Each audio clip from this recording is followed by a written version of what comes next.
It is not easy winning the big money in your survivor pools, but we've got you covered on Scratchin' and Survivin'.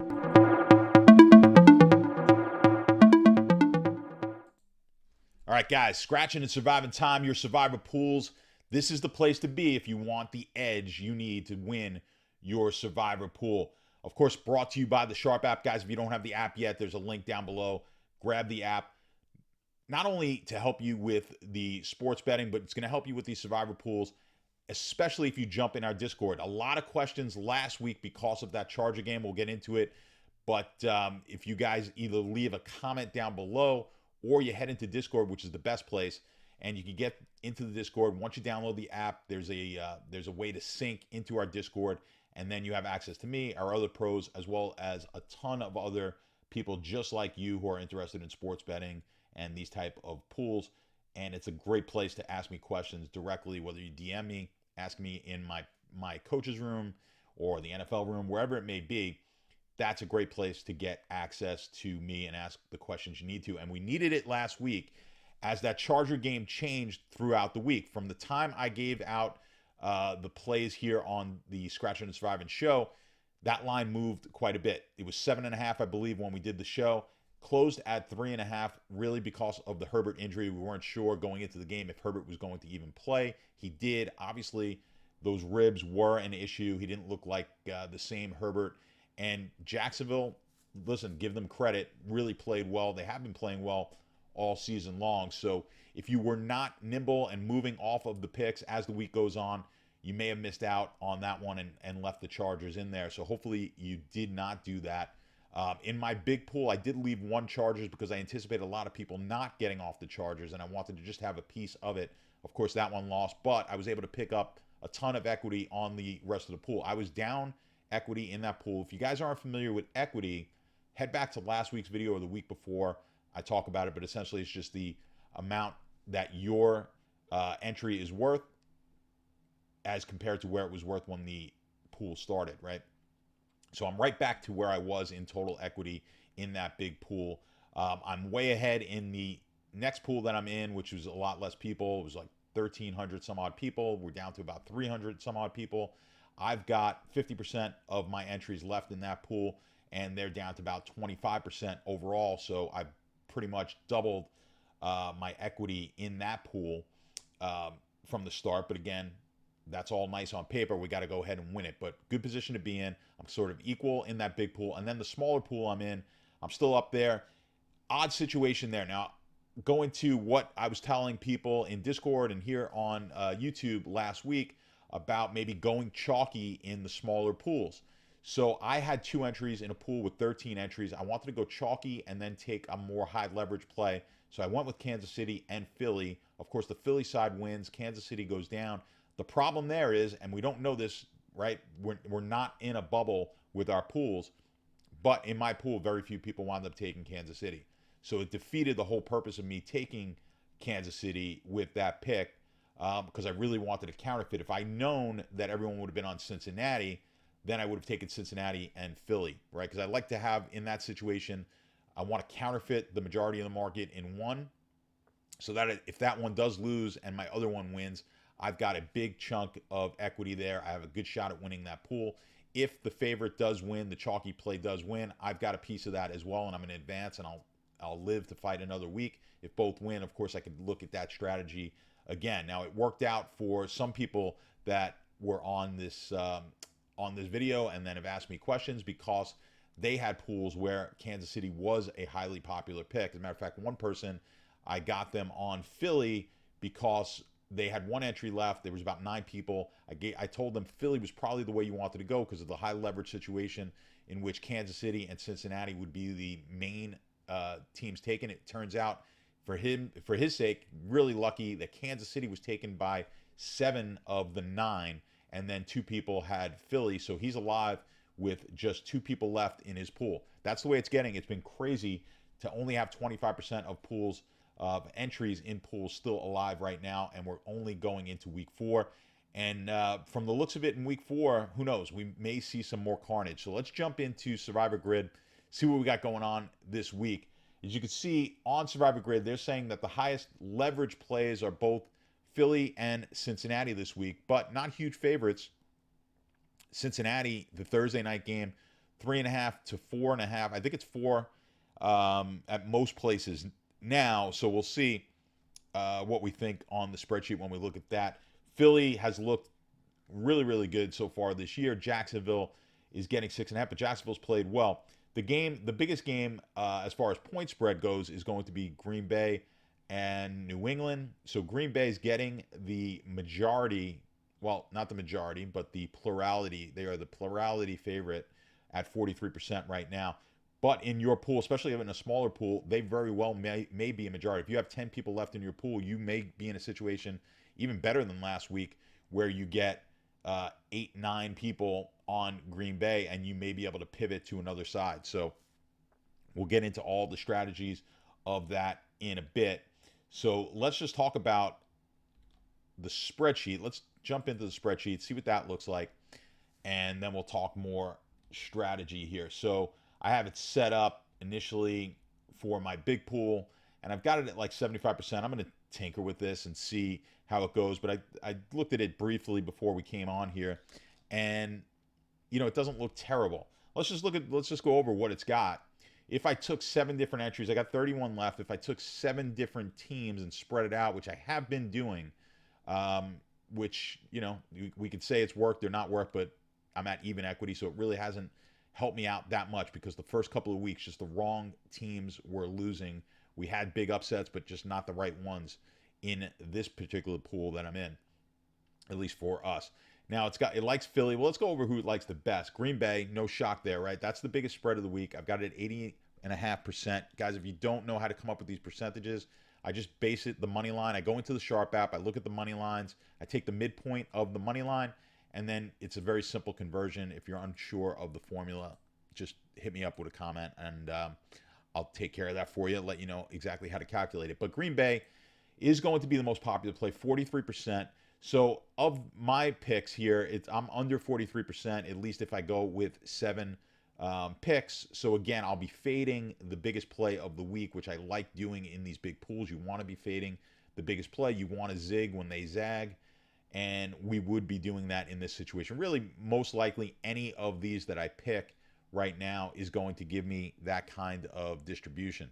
If we look, Pittsburgh giving us the second most at this 75% future weight. Guys, again, if you're not familiar with the spreadsheet and whatnot, go back to week 1 video, refresh yourself, and you'll understand more of what I'm doing, or, of course, ask questions. Now, I'm weighting this at 75%. This weight is going to continue to drop as we get less people in the pool and we get deeper into the pool, right? Because the less people we have now in the pool, the less I want to look at future value.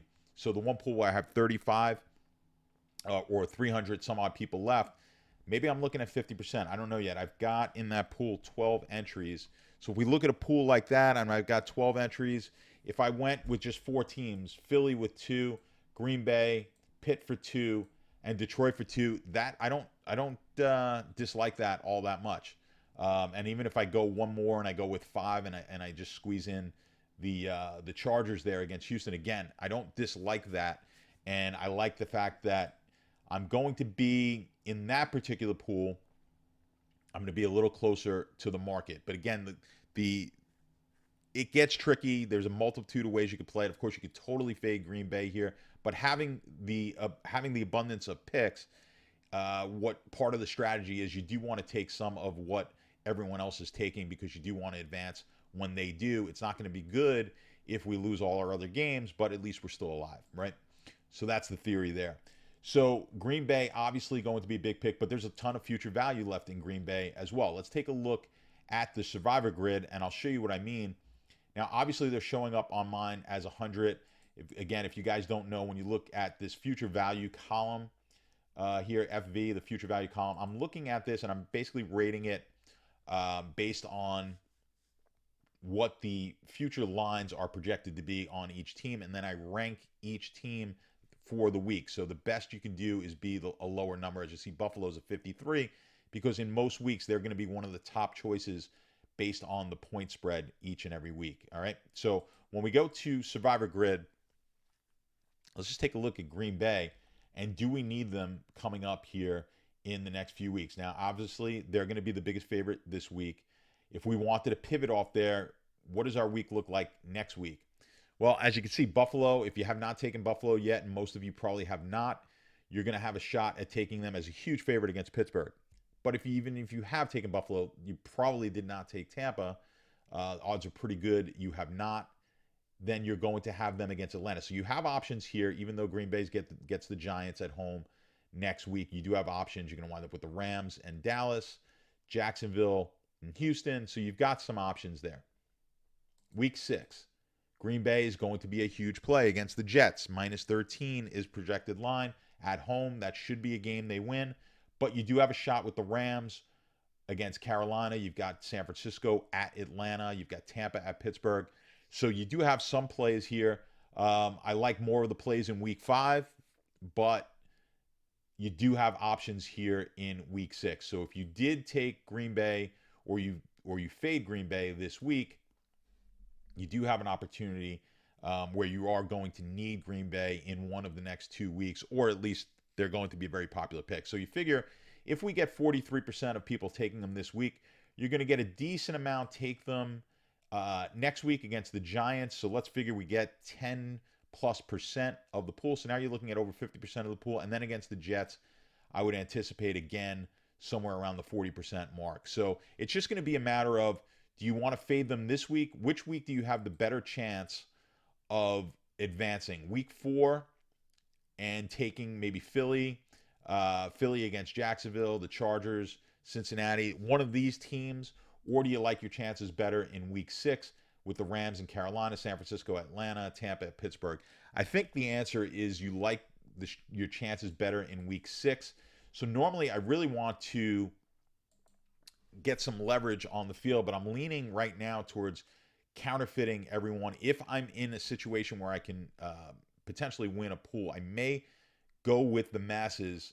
This is going to be up to you. I can totally get behind both scenarios here. If you want to fade Green Bay, I'm good with that in a pool where you're close to winning. I'm in that situation. I got 109, and that's really what I'm thinking about now. Do I go with Green Bay?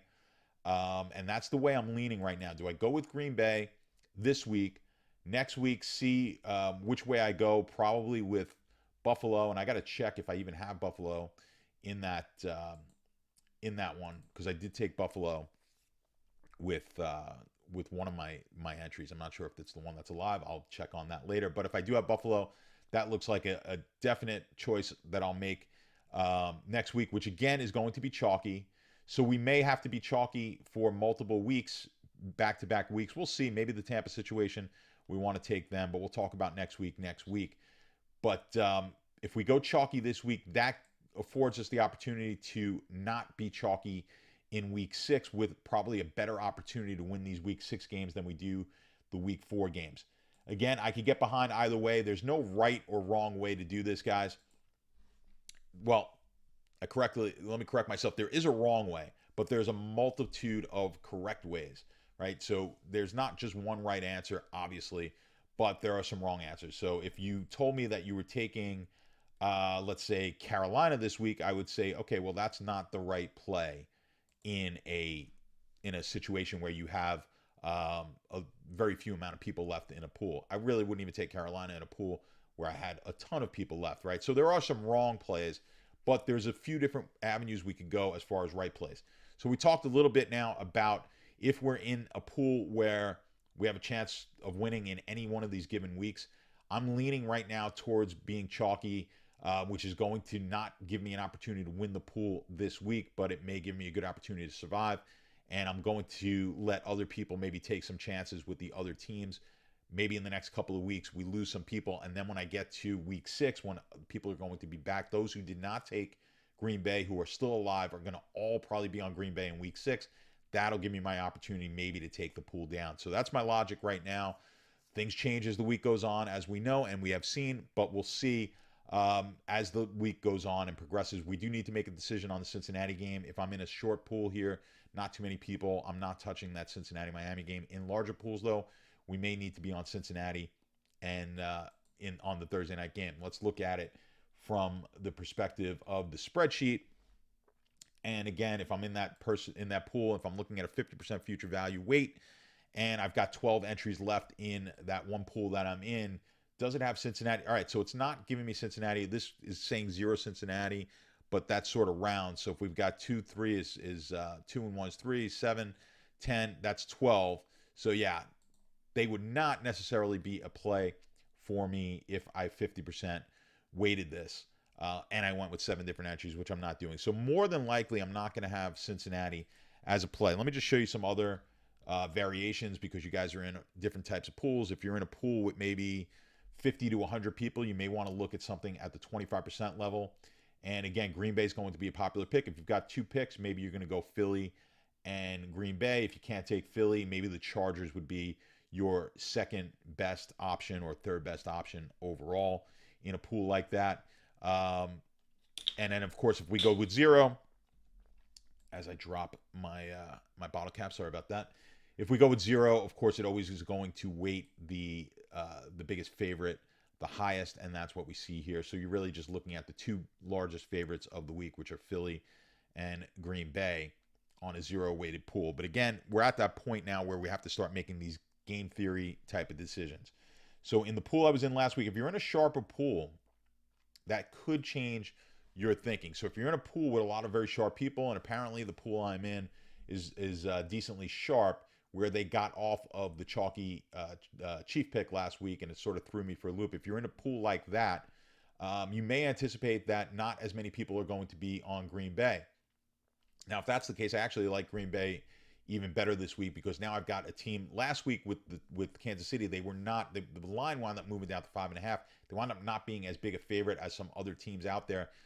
The Packers this week are going to be the largest favorite. Most likely, nothing's going to change. That's going to change that.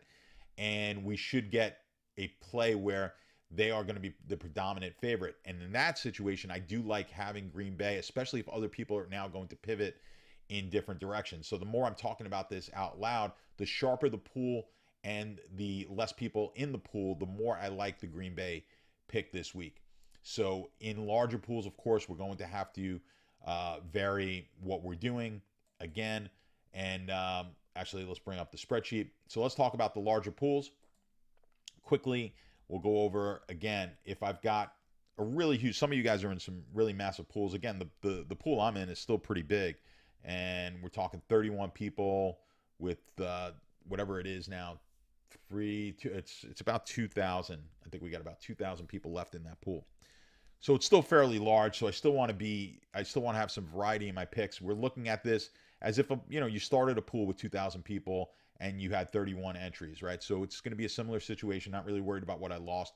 Now, I did take Chicago last week in one of my entries, and I did that in a line. I mentioned this to you guys, and you want to be really cognizant of this now as we're getting deeper into these pools. When I took a pick like Chicago, a team that I know I'm not going to want to take at any other point in the season, I paired them up with a Buffalo one that I had from earlier I believe in week 2. I may have taken Buffalo, and then I took the Bears and I matched those 2 teams. I think it's an Indianapolis, Buffalo, and now Bears line, because I now increase the value of that, right? So the Buffalo line is not going to have as much value as other lines, because Buffalo is going to be a predominantly good pick each and every week. The Bears, never going to be a good pick. So now I balanced out that line with taking Chicago. If I took Chicago with one where I had maybe a New Orleans, and think of another team, maybe if we think Indianapolis is sort of mediocre, although I don't think I have any, I think I took them both in the same week.